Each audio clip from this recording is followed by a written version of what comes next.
You are listening to True News.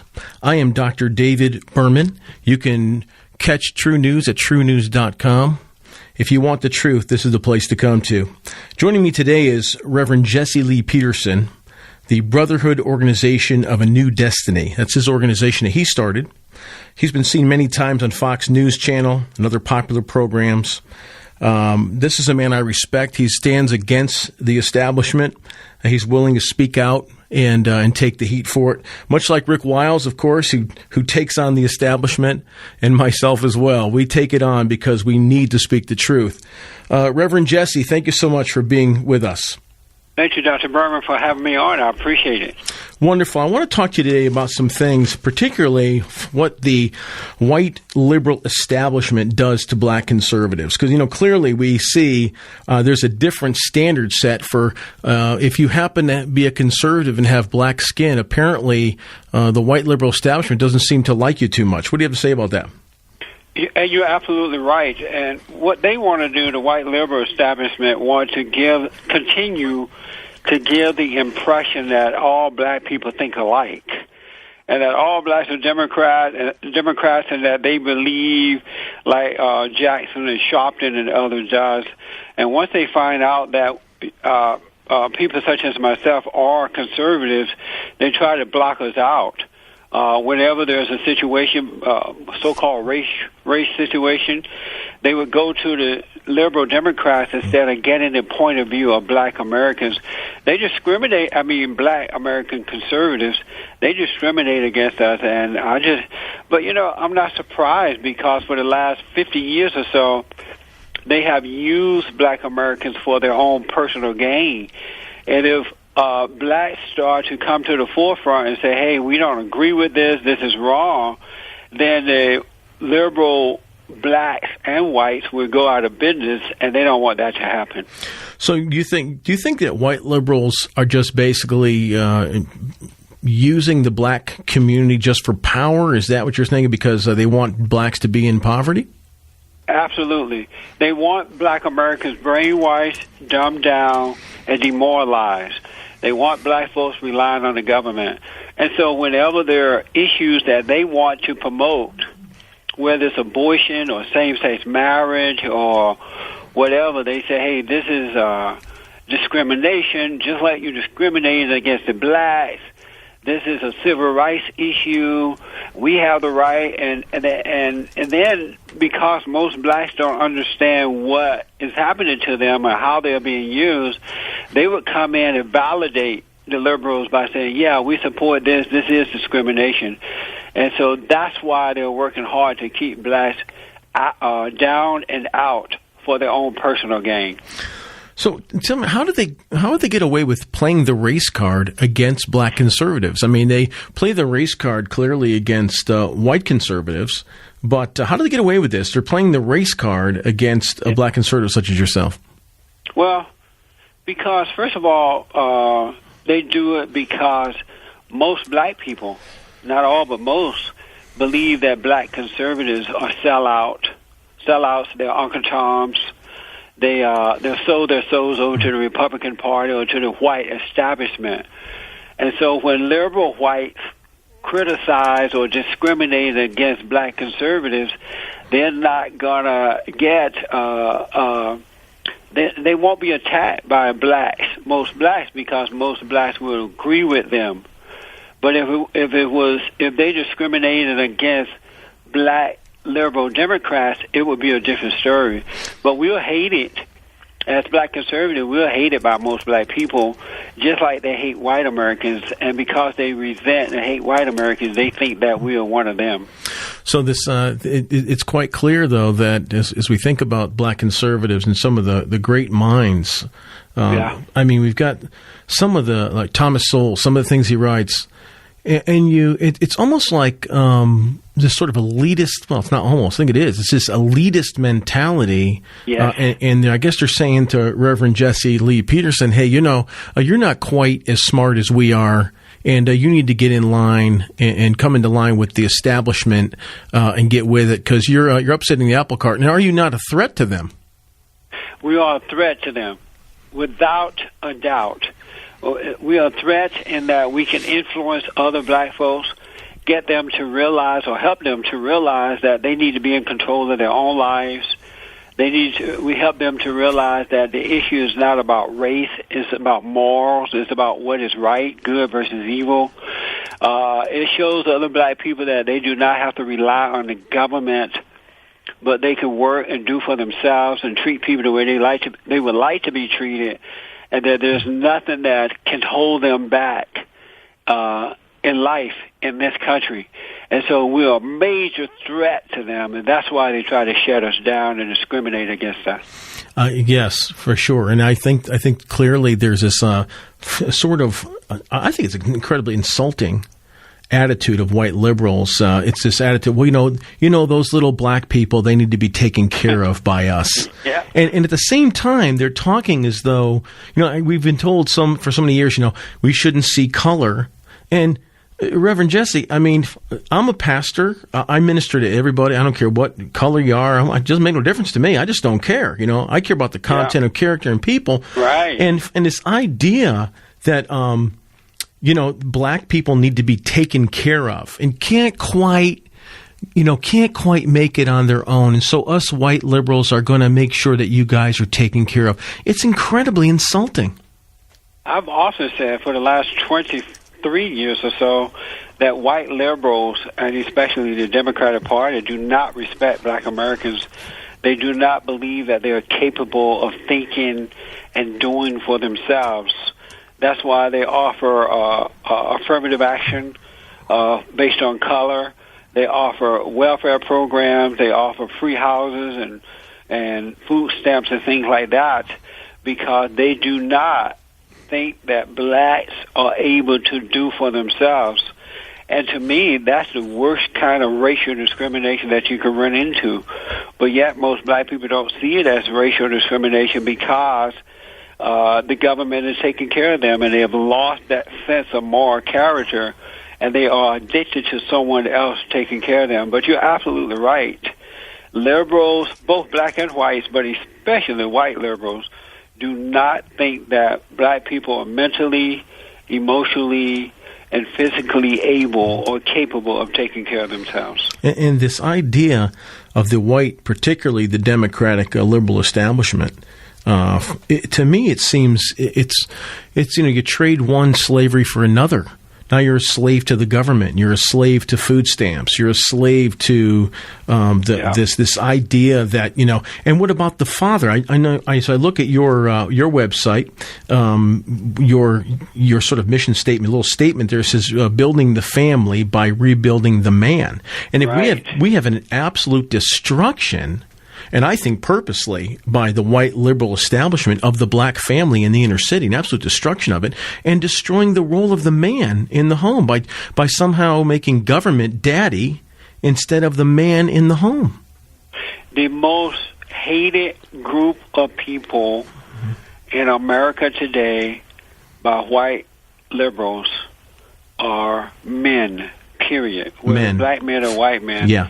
And that's and the reason for that is because of who we as men represent. Right. There's a spiritual order. There's a spiritual order to life, whether we like it or not, accept it or not, believe it or not, or admit it or not. And that order is God in Christ, Christ in man, man over woman, woman over children. Amen. And the man represents Christ in his home. That's right. He's the spiritual head of his wife and children. And evil understands that. Yep. And that's why evil works through these liberals to get them to go after the man first. And if they can degrade him and turn him away from his family or his family away from him, that man, that father, that husband, then they can take over the women and children and do whatever they want with them. And I saw that happen to the black family some 50 to 60 years ago. They came in, they attacked the black man. Mm-hmm. They told the woman she didn't need a man, that the government would take care of her, and the men don't have a right to be over them. And the woman fell for it. The government became the daddy. The corrupt black so-called leadership became the head of the people. And it's been downhill ever since. If you want to destroy a nation, if you want to destroy a family, you've got to destroy that man first. Otherwise, it cannot happen.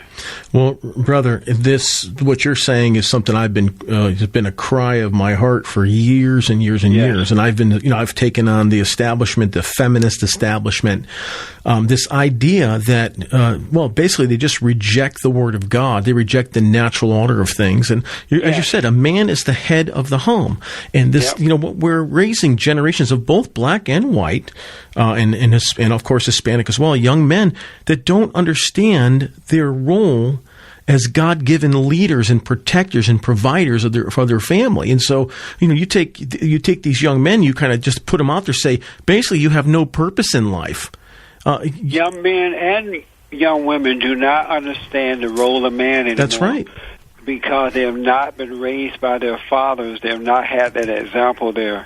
And then when they go out into the world, they go into the government public schools, and they are being taught, too, how bad the man is. He's a rapist. He's a whatever. And so they hate men even more so, right, because they don't have that perfect example in their homes by way of their fathers. And even if they have the fathers there, because in some cases the fathers are there, his family has still been turned away from him. They don't respect their fathers. Right. They don't love their fathers, and the fathers are not leading the way. It still set the children up to fail. And when they go into the world, which is of evil, it takes over their hearts and minds and destroys them.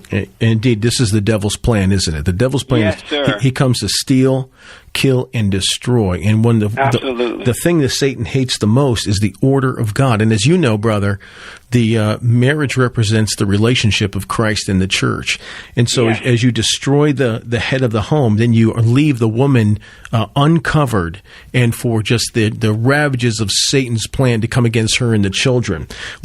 This idea of feminism, wasn't where I was going to go, but let's just go there for a moment, because I think one of the most tragic, unbelievably tragic things that we see before us is the slaughter. Just the outright slaughter of children in this country.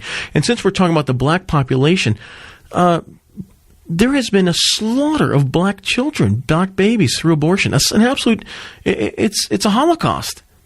And the white liberal establishment is supporting the destruction of black babies. And they're supposed to be the ones that are out for the black person. What is going on here? Ever since they have allowed the feminist movement to take over in America, all hell has broken loose. Yeah. And I have to tell you, I was telling my congregations or some friends of mine that it's never going to get better in this country. It's not going to get better until we restore the man. You can give all the money, you can kill all the babies, you can bring in same-sex marriage, you can put women in high positions, but it's not going to make life better. Nothing's going to get better until we return that family back to its natural order of life, its natural state. In the black community today, 70% of Planned Parenthood abortion mills are located in the inner cities around the country. Every day,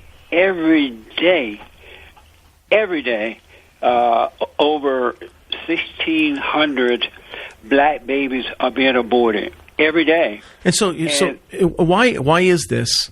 Because the fathers are not there to protect their children from evil. Yes, and the women feel helpless in those situations. They don't know what to do, and it's easy to convince them that, it's not a child, it's not this, you're not going to feel anything, because the fathers are not there to stop it. And the feminist movement took over and made women feel, caused them to feel that it's okay to even kill their own children inside the womb. This is it's barbaric. And here's the thing, too. What you would think, brother, that after years and years of absolute destruction and the destroying and ripping apart of the inner city, the families absolutely destroyed, and the economic situation for young black men, and in fact, most black people, is not what it should be compared to white people. Well, explain to me how this can be that the black community continues to elect the same idiots right. that are leaving. Like, look at Chicago. So, I mean, there's got to be a spiritual stronghold that is happening in this country. I think we're, in some extent, and I'm saying all of us, I'm not saying black people, I'm saying white people, black people, whatever, Americans are under the judgment of God. I really believe it. I mean, we are becoming, we're going to become a third world country eventually if we continue to go down the road that we're going. Well, the reason they're able to maintain that grip on black people, once again, the fathers are not in charge, so, and the mothers are subject to it. But black Americans, not all, but most resent white people. They're very angry, and they're racially discriminated against white people. And who caused them to do that also control them, and that is the so-called civil rights leaders, Congressional Black Caucus, Jesse Jackson, Al Sharpton, Louis Farrakhan, and most of the black preachers are racist. And they have, over the years, encouraged black people to hate white folks. And whomever caused you to hate or to become angry, they also control you. Yeah, they do. And so the reason that they're able to stay in office for so long because they have caused black people to become angry, and so whenever they want more power, they just throw out the word racism, and most blacks are going to follow like sheep. They're just going to continue to vote for them. Yeah. They're going to support these people because they're controlled by them. Do you think it also has gotten to the point where there's an unwillingness to be personally responsible for behavior, and so it's convenient. It's convenient when your so-called leaders say, "Oh, it's just the racism that's causing your problems," and so there's many people in your city. I don't care what race you are. That are there because they're stuck because of a number of reasons, or maybe some things are not their own fault. But there are many in the inner city and in other places that are in difficulties because of their own irresponsible behavior. And so when someone yells, "Oh, it's racism," or "It's this," or "It's that," or "It's the conservatives," or "It's Jesse Lee Peterson's fault," or "It's Dr. David Berman's fault," it's easier to just say, "Oh, yeah, it must be their fault." The one thing that black Americans, most black people hate more than anything else. They hate this more than they hate sin. And that's for anyone to tell them that they are wrong and that they need to be responsible for themselves. They hate those two words more than anything else. And their egos, due to the hatred and separation from God, is out of control to the point that it hates any kind of truth at all. Wow. They've been spoiled. They've been told that it's not them, but it's someone else. It's racism. It's a white man. And so anyone who comes along to say, "No, it's you," you've turned over your life to evil people. You have hatred in your own hearts. And if you don't take responsibility, you're not going to get better. Rather than admit that, they'd rather kill you before they admit that they are wrong. It is so deep that I can hardly find the words to describe it. Yes. Can you do me a favor and just comment for a moment? I know Al Sharpton is not your favorite person in the world, but how does this guy get away with the term Reverend Al when he calls himself a reverend? He's pro-gay, pro-abortion. He's a hate monger. He stirs up strife and disunity. He causes. He's got wicked imaginations and he has. I mean, we're talking about Proverbs, the seventh thing God hates. It's unbelievable the way this guy behaves towards people, and he calls himself the Reverend. I mean, how does he get away with this? Well, it's the same way Barack Obama does. Obama has the same nature as Al Sharpton. That's why they work together. But in the black community, most black people have been taught to respect the man of God. And so if a man says that he's been called by God to be a preacher, never mind that he's wrong. You can't correct him. If you do, God is going to get you. And so a lot of black people are afraid, first of all, to correct or disagree with Al Sharpton. And then the other thing is that they know they identify with him. They feel the same way that Al Sharpton feels, and that's why they go along with it. Even if he wears the title Reverend, the fact that he promotes hatred toward white people is all that the people need. And so whatever else he's doing, they say, "Oh, just forgive him. We all sin. No problem. Who am I to judge?" Right. But they are addicted to Al Sharpton and people like him because they have the same spirit, and that spirit is hatred of white Americans. Yes, and I think it's incredibly powerful, this spirit of bitterness that's in people. There's no doubt. There's no doubt about the fact that slavery was wrong. There's no doubt about the fact that the laws that and the discrimination against black folks in the 50s, from then up to like end of 60s, early 70s.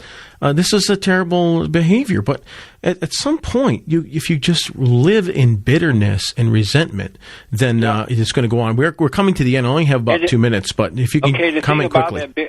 The thing about that bitterness is that blacks don't understand that not only are they bitter as adult blacks, but they also pass that down to their children. Yes. Back 20 years ago, about 40 years ago or so, I tried to warn white Americans, you need to start speaking up and not giving to Jesse Jackson and others, because if you don't, you're going to bring the worst out of black people. And today we now have black racist young people attacking white Americans, killing them, raping them, and robbing them all across the country because they didn't stand up and speak the truth to Jesse Jackson and others.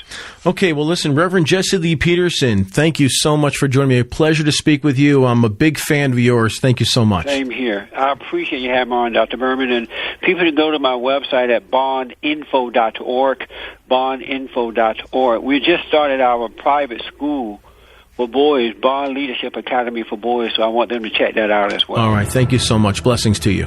You too, my friend.